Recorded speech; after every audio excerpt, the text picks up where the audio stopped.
Alright, this Epiphone also has noise. And when you touch it, it gets worse.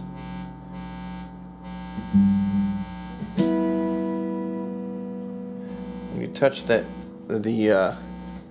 part here, it doesn't get worse. Alright, if you look at the tip of any guitar, the tip is where the signal comes and the shield goes to the outside. So right here, this outside part is connected to the shield outside the cable. It braids around the cable. You can even see that when you open it. Oh, you can't see it on this one. Sometimes you can see it. And see, when you touch the tip, that makes the noise.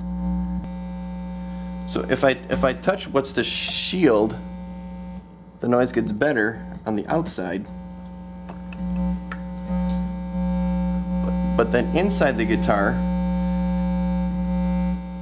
if I touch what should be the shield, the noise gets worse.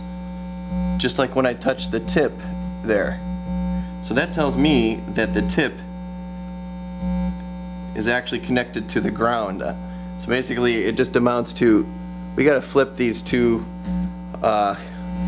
wires. It's been soldered in wrong. And now that I've taken this off, that just further confirms what I knew was true, that this white wire is going to the outside edge, to this inner piece that's touching, and then the shield,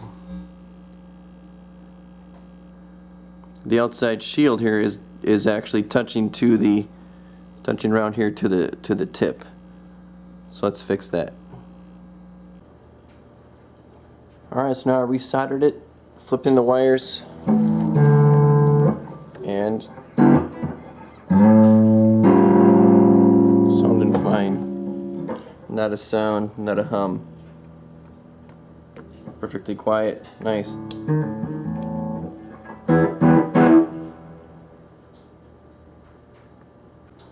Now that's not to say this guitar has no problems.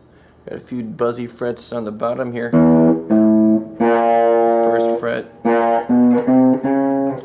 And there's a few of them up here at the top. Past 12.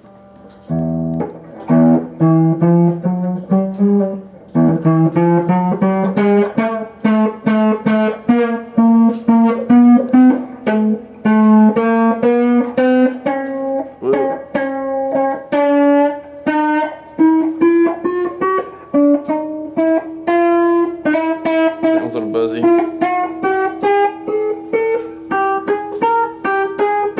That one's kind of off.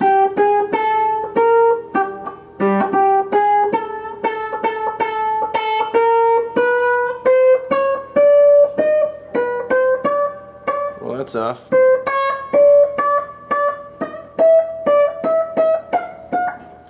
Anyway, I think this thing needs some work here on the higher frets.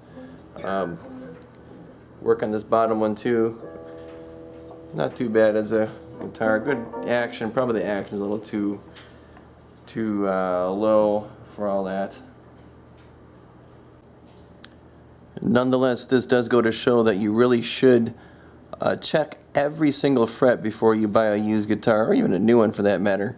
And also look down the neck like I'm doing right here. The strings will be straight. Okay, the strings got to be straight, point A to point B. But the frets, if you look down the fret, sometimes you can see which frets are the offending frets. They look a little bit higher. And even on the video here, human eye of course is even better. But down here you can see maybe it's this one that's got some trouble.